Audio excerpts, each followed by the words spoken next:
10મા ધોરણમાં ભણતી હતી અને બસના કારણે અભ્યાસ છોડવો પડ્યો. શું કેટલા સમયથી બસ નથી જોઈ આપણે? હું કેટલાય વર્ષોથી બસ નથી જોઈ. અને અમારે ત્યાં બસ આવતી નથી અને અમે વાહન બાંધ્યું છે પણ એ પણ ટાઈમે આવતું નથી. અમારા ગામના રોડ રસ્તા પણ હવે તો ખરાબ થઈ ગયા છે, જેથી અમારે ખૂબ જ મુશ્કેલી પડે છે.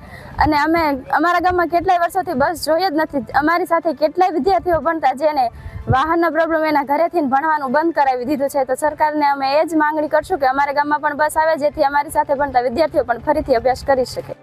મારી જિલ્લા પંચાયતની અંદર 7 ગામ એવા હજુ છે કે ત્યાં આજ સુધી એસટી બસના દર્શન થયેલા નથી. મારે આપના માધ્યમથી સરકારમાં તમામ બેઠેલા ધારાસભ્યો, સંસદ સભ્યો અને ગુજરાતની સરકારને એવી રજૂઆત છે કે ભાઈ આ ગામ છે એ શું પાકિસ્તાનમાં આવે છે?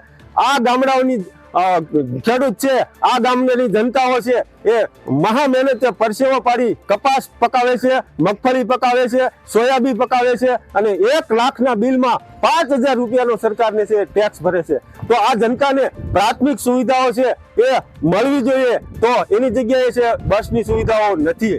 અમારા ગામની અંદર જો બસની સગવડતા નથી, છોકરાઓને બહાર ગામ ભણવા જવું હોય ભણી શકતા નથી.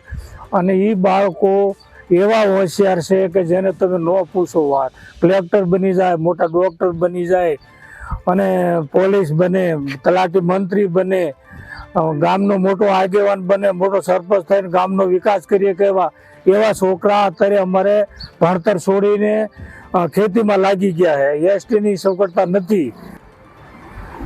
આજે મને રજૂઆત મનસુખભાઈ સાકરિયા છે, એમણે આ રજૂઆત કરેલી છે, બરાબર લેખિતમાં આપેલું છે કે આ ભાડલા વિસ્તારના 5-7 ગામ છે તેમાં છેલ્લા 30 વર્ષથી બસ નથી આવતી એવી.